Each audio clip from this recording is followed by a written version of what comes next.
Yo, what's up, y'all? It's your boy Drew. A little salty right now because we got this breakdown for Cardi B flagged, and so I had to cut it up. I still want the information for all y'all, all the ideas to break down, but we had to cut it up without the track on there. So what you'll be seeing is just jump cuts between the analysis. Hopefully you can follow along, especially if you already like this song. Apologies on that.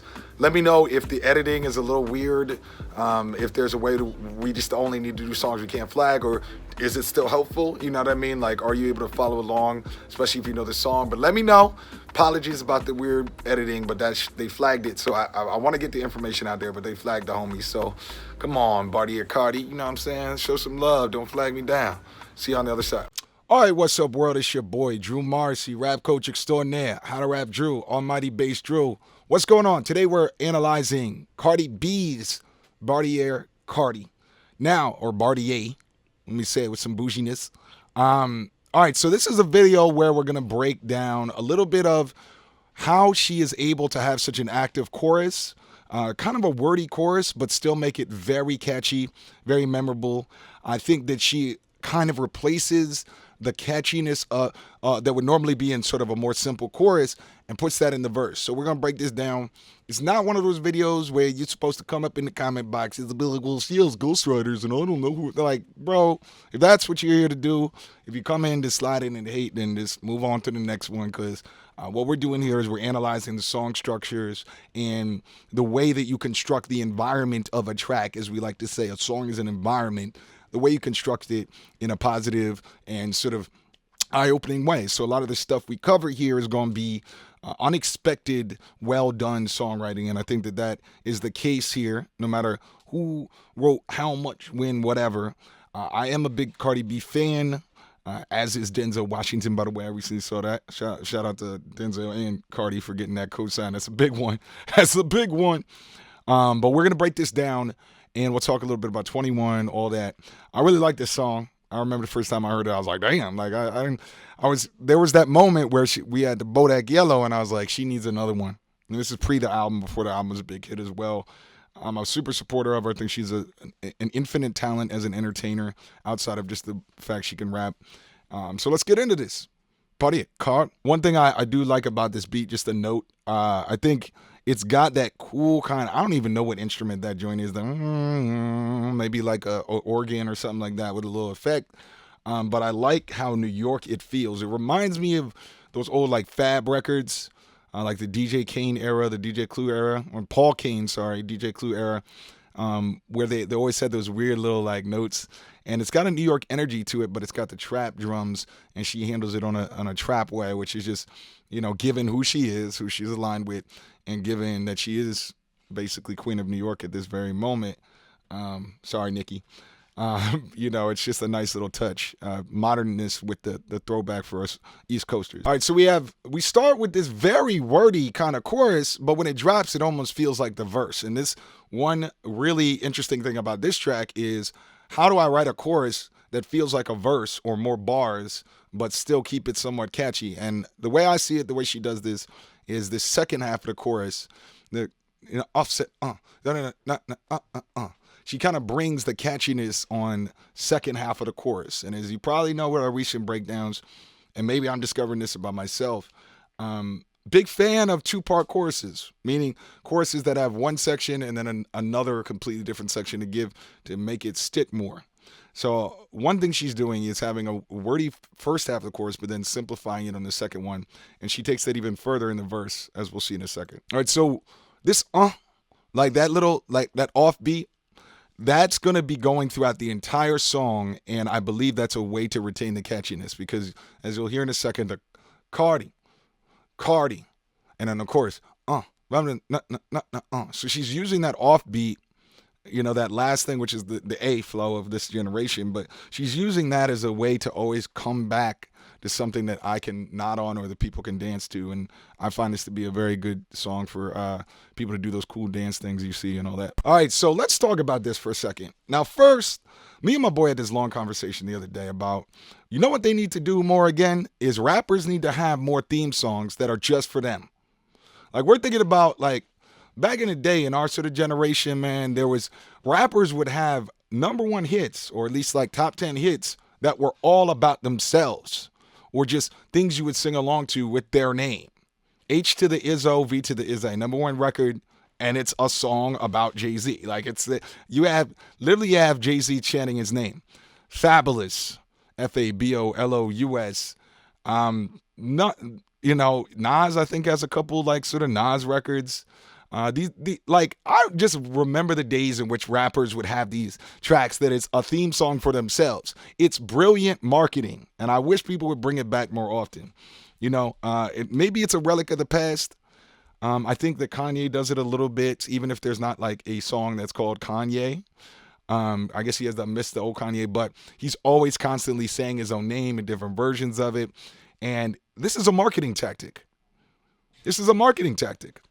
If I can get an entire crowd to sing my name, I'm not chanting about the crowd. I'm not saying we in here. I'm saying chant my name.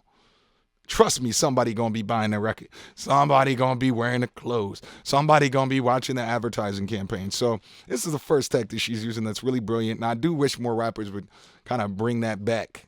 I mean, this song itself is named after her, right? So I think that from a marketing aspect, that's really good for all the artists watching. And I got to start doing this. Let me try to get a How to Rap Drew song called How to Rap Drew and make it tight. Like, that's a good creative challenge for myself and for anybody who's trying to, get your name out there.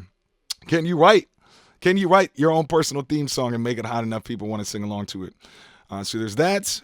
Similarly, the effect that she's using, it's the call and response that we always talk about.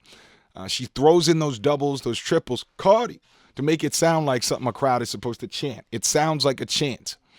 One of the greatest ways to get a crowd to chant is in the record, mix it in a way that sounds like a crowd is chanting. So when I'm doing my records, I'm often, adding 3-4 doubles, maybe add some voice, Loon in a Lambo, whatever it is, 100x. I'm doing these vocal tones and mixing it in a way that I want a crowd to feel like they should chant along with it, right? La, la, la, la, wait till I get my money right. You throw some doubles on that chorus to make it in a way that people want to sing along to it, and it feels like I'm going to be part of the crowd and I'm going to sing along with it. So just a very good tactic as well. She holds it for an entire 8 bars, and it's really a great way to really solidify it. And this is the verse. This is the verse. This is not the chorus, and she's still retaining catchiness. She's getting into that flow, man. Another thing I really like about this is just she's really doing like advanced level rap, no matter who wrote it, whatever it is. This can't be left just out there. We can't just not say she was killing the flow there, especially given the fact that it comes right after Bodak Yellow, which has a more direct flow. Obviously a huge record, and obviously a flow that was inspired by Kodak Black, another artist. So I really appreciate the change in tone. So again, by spacing out the flow that way and having that verse be so kind of call and response based, when we return back to this wordy chorus, it feels like the energy is pumped back up, in a good way, in a very catchy kind of way. I also like the fact that 21's ad-libs are throughout the entire track. Obviously, it's one of the most famous ad-libs of this generation, but one of my biggest pet peeves in rap is when rappers have features and you don't hear the voice of the rapper, the featured rapper, until literally like 2 seconds before they start rapping, and then you only hear them after. Or maybe on the at the end in the outro, like, yeah, it's so and so, right? Because it feels so produced. I like much more features that are organic, and even if it's just as simple as they were like, just throw 21 in the beginning choruses and stuff like that. It feels so much more natural when he comes into it. Last thing, just about branding as well, by having literally her husband, her baby daddy, all that in the chorus, more branding. So you've listened to 1 minute and 41 seconds. You've already, if you're messing with the song, you've already chanted her name multiple times. The song is called her name. Her husband, power couple swag, is in the track, is mentioned in the track. He's in the video, of course, a little later on. It's just, again, from a pure marketing aspect. So how can we as artists always be dropping little hints to our other business entities, and obviously their relationship's much deeper than just a business entity, but from a marketing aspect, is brilliant. And I think that if I was the A&R, if I'm the manager, if I'm whoever, I'm like, good, yes, branding. One thing I like about 21 Savage features is that he never steps out of his own lane. His flow is so specific and so a certain kind of tempo that he brings the track into his world, right? He said, like, Young Thug does the same thing. Like, they don't try to play somebody else's game. It's like a athlete where, when you're playing this team that maybe has this really specific running game, they're only going to play that running game, and you're going to have to adjust. So I think this is a good choice of a feature. We'll probably cover Rockstar with Post in a minute, and a very similar energy. But I think it was a great choice, and to put him in the middle was smart too, because then when she get back to the fast flow on verse 3, it just feels that much more energetic because we've had the chilled back flow of 21. All right, there we go again with the offbeat. So in this case, she's doing sort of the Migos-esque cash, right? The background. This is the first time she's used the ad-lib with that effect, that delay in the background. So it's just another way to keep stacking. We're big how to rap song breakdowns. We're big ad-lib breaker downers. You know what I'm saying? The usage of ad-libs in 2018 is so important, and it really fills out the song. And I'm glad ad-libs are back, as I've said before. In the early thousands, ad-libs were extremely important, the Dipsets of the world, things like that. And then it kind of died out. Partially Drake, Kanye, these were artists. Those are some of the biggest artists, and they weren't using it. T.I. is another guy in the thousands that was just ad-lib master. It died down from about 08 to like 15, and then once you had Migos start to do it, and some other cats, then it's come back. So I always like to hip us to in these breakdowns the ad-lib. All right, so that is a really important part. We're at verse 3, bars 1 through 8. She's messing up the flow, killing it, like just fucking it up, tearing it up, right? Then we're going to go into another section of flow at bar 8. So we basically split the verse in half. And one really good tactic that she uses here and that we can use as artists is there a way I can do a cool sound effect or something that kind of keeps me engaged? It's almost like if you had zoned out from bars 4 to 8 when she was doing her little thing, you know what I mean? Then she come back, whoo, pumping it, shoot. And you're like, oh, okay. We still in it. Yeah, so she doesn't do many ad-libs on that second half. She just letting that flow ride. And I think that's an interesting production choice. If I was in the studio, let me say it this way. We would have a conversation as a team, as the producers of the record, and be like, yo, do we need these ad-libs? She didn't even do many doubles on that second half. Or do we let it ride? It turns out on this final product that letting it ride and just letting her rap is fantastic. It works. But I could tell you straight up, and we have these conversations in the booth all the time, and I know in my case what I would do is record entire things, doubles, and just take them in and out and see what sounds better. But I would definitely probably fall into that trap of wanting to be like, yo, you should make some noise in the background. We got noises the whole track, blah, blah, blah, blah, blah. But it works really well. So I'll be continuing to listen to this track, especially verse 3, and just be like, how did they know not to put any ad-libs there? That was genius. I mean, that was really good. 3 minutes, 30 seconds, which is these days almost long for a rap track. But it works. It works. Yeah. So there we go.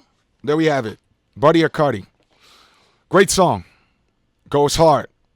Some people have different opinions on that. That's fine. In the comments, if you have a critique of the track or a reason that you didn't mess with it, feel free to comment. Let us know. Like, all we ask is that it comes from a place of like, how do we analyze this as a song structure, as a community? What can we learn from this? If you don't like it, tell us why and why you think you don't like it, and like what we can learn, or what would have been better. Whether that's, verse 3, I thought they should have had ad-libs, or the Cardi wasn't great, or whatever. If you have a differing opinion, just make sure that, give us a reason, because we want to make sure that we're fostering productive conversation here, I'm not going to be covering a lot of records that I don't like, because I just don't see the point in it. Like, I don't want to, first of all, I'm not trying to hate, but two, it's like, if I didn't like the record, I didn't learn anything from it, so why would I post it for y'all? Like, I don't think that's productive. So we're going to be covering tracks that there's something new or something challenging. And I think on this record, there's a lot of challenging parts. I think that she challenged my ear as a rapper, as a songwriter, by having such an active first half of the chorus, but then bringing it back with the second half of the chorus. I think she challenged me by using that offbeat in an original way. It just wasn't just, hey, da-da-da-da, hey, or da-da-da-da, yeah. You know, so she has the saying her name. Some good effects here. The 21 Savage feature slowed it down in a good way and putting him on verse 2. Thought that was great. And overall, some just great branding. I think we can learn a lot from branding on this one. So, that's Bartier Cardi. Might do Bodak Yellow at some point. That's another great one. Both of these records, when I first heard them, I knew they were amazing. You know what I mean? Or I knew that they would chart well. That's not the case with every record. Some songs blow up, and I'm just like, I don't get it. Or, you know, this would be a better choice for a single. But really good stuff. Big Cardi B fan. Let me know what y'all think. Be sure to follow me on Twitter, @HowToRapDrew. Be just stream the consciousness. I'm hella active on there now. And, of course, my Instagram, @HowToRapDrew. That's another big one. We try and get them IG numbers up, get some deals in. Thank you for watching. It's the big homie Drew. I'm out. She told me slow down on crypto. She doesn't know this is it though. Need a vacation from the big show. Need a vacation from the get-go. She told me slow down on crypto. The market is a gift go.